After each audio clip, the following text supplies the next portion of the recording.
Dan percayalah, sebagai penutup, yang kalau Anda menjolimi saya, yang Anda lawan adalah Tuhan yang Maha Kuasa, Maha Esa. Dan saya akan buktikan satu persatu dipermalukan nanti. Terima kasih.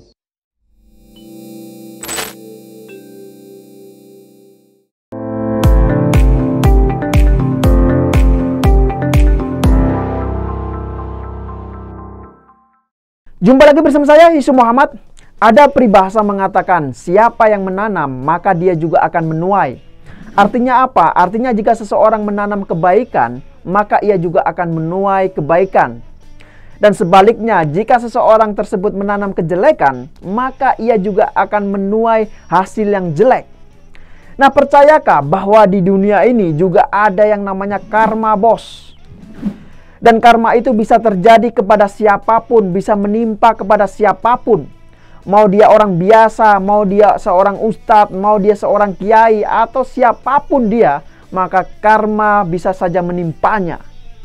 Dan saya adalah termasuk orang yang percaya dengan adanya karma. Nah, mungkin kalian juga ada yang masih ingat dulu saat Ahok menjalani sidang atas kasusnya. Dia pernah bersumpah di pengadilan.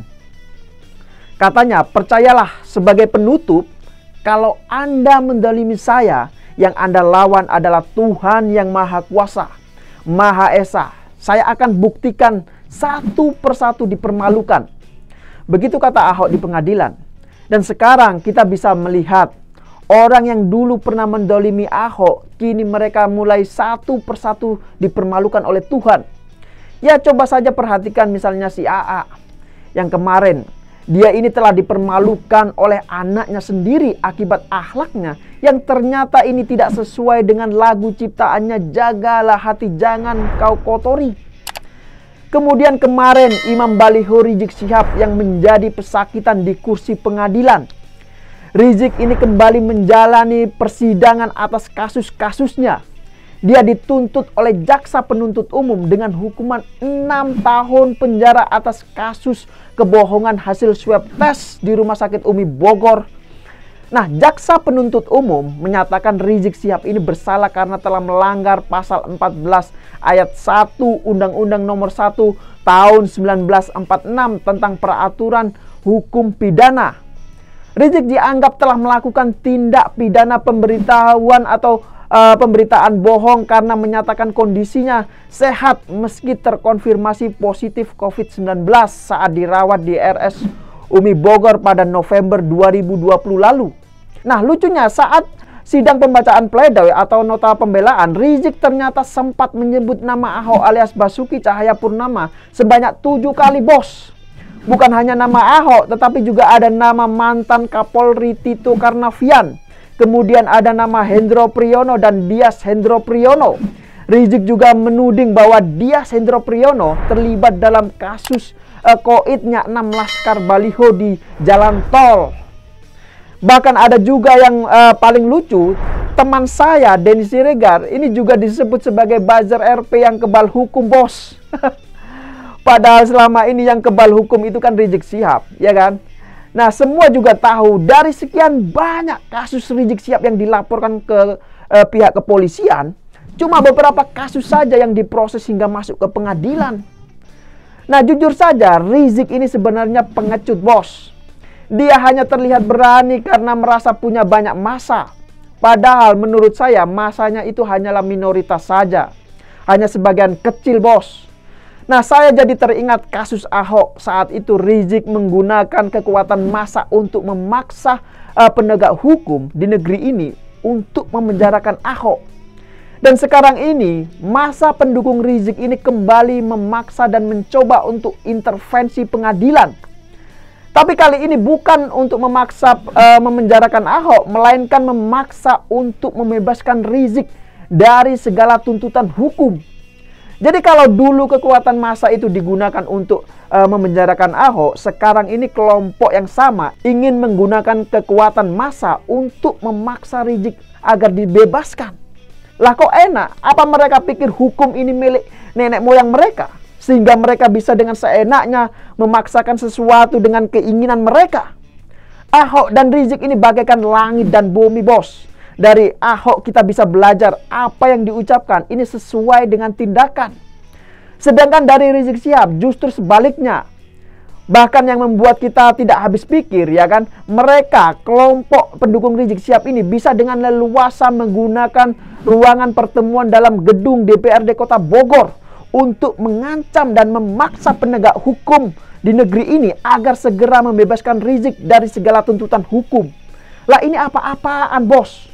Negara kok diancam oleh gerombolan preman berjubah agama? Tapi kemudian muncul pertanyaan, kok bisa mereka gunakan gedung pertemuan DPRD Kota Bogor untuk menebarkan ancaman kepada penegak hukum di negeri ini? Usut punya usut, ternyata masa pendukung Rizik Syihab itu bisa seperti itu karena ada peran dari Ketua Fraksi PKS DPRD Kota Bogor. Ya, lagi-lagi PKS ambil peran dalam kasus ini, bos. Biar lebih jelas, silakan simak dulu cuplikan video berikut ini. Ya, dengan segala hormat, dengan ini kami dari Bogor meminta kepada para hakim yang saat ini sedang mengadili Habib Muhammad Rizik Syihab tentang kasus yang dipersangkakan, dan itu kasusnya adalah nuansanya politik balas dendam. Karena itu dari fakta-fakta persidangan, dari saksi-saksi baik pihak saksi yang diajukan oleh jaksa penuntut maupun saksi ahli dari pihak terdakwa, semuanya menyatakan dan sangat-sangat nyata bahwa Habib Rizik tidak bersalah. Oleh karena itu kami minta kepada para hakim supaya Anda menegakkan keadilan secara benar atas nama Allah Subhanahu wa taala. Kalau Anda membebaskan Habib Rizik Syihab, insya Allah orang-orang yang selama ini tidak berbuat dolim, dari wali kota, dari polisi, dari kejaksaan, dan siapapun juga, maka tertutup kemungkinan itu, dan Anda sebenarnya adalah menyelamatkan semua pihak, termasuk menyelamatkan bangsa Indonesia dari segala keburukan-keburukan. Oleh karena itu, kami minta kepada para hakim, bebaskan Habib Rizik, ketuk palu Anda, karena palu Anda adalah palu keadilan yang mewakili Allah Subhanahu wa taala. Demikian pesan kami, mudah-mudahan didengar. Jadi gimana? Luar biasa kan ancaman mereka terhadap negara ini? Jadi halo Pak Kapolri, apakah yang seperti ini akan terus dibiarkan saja? Nah, selain itu, masa pendukung Rizik juga ada yang bergerak ke kantor Wali Kota Bogor Bima Arya. Mereka memaksakan ingin bertemu Bima Arya dan kemudian dihalangi oleh petugas Satpol PP. Adu dorong pun terjadi antara Satpol PP dengan pendukung atau simpatisan Rizik Syihab. Nah, melihat cara mereka yang suka memaksakan kehendak, ini jelas tidak bisa dibiarkan, bos. Perlu diperhatikan juga, jika sekali saja cara mereka gunakan massa untuk menekan penegak hukum ini bisa sukses misalnya, ya kan, maka cara yang sama juga akan digunakan untuk menekan kasus-kasus lainnya yang dihadapi oleh kelompok-kelompok mereka. Jadi negara ini harus tegas dan tidak boleh mundur sedikit pun menghadapi kelompok preman berjubah agama itu. Sedikit pun tak ada nilai-nilai kebaikan dalam agama seperti apa yang mereka gembar-gemborkan selama ini. Saya yakin andai saja mereka hidup di Arab Saudi sana, mungkin mereka tidak akan berani seperti ini. Ya, saya kira demikian opini Okidum kali ini. Bagaimana pendapat Anda? Silakan komen di bawah.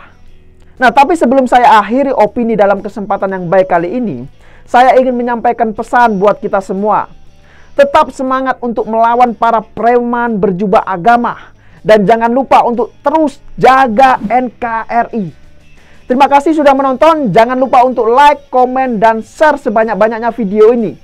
Ya, begitulah saya kira. Sampai jumpa di acara Okidum selanjutnya.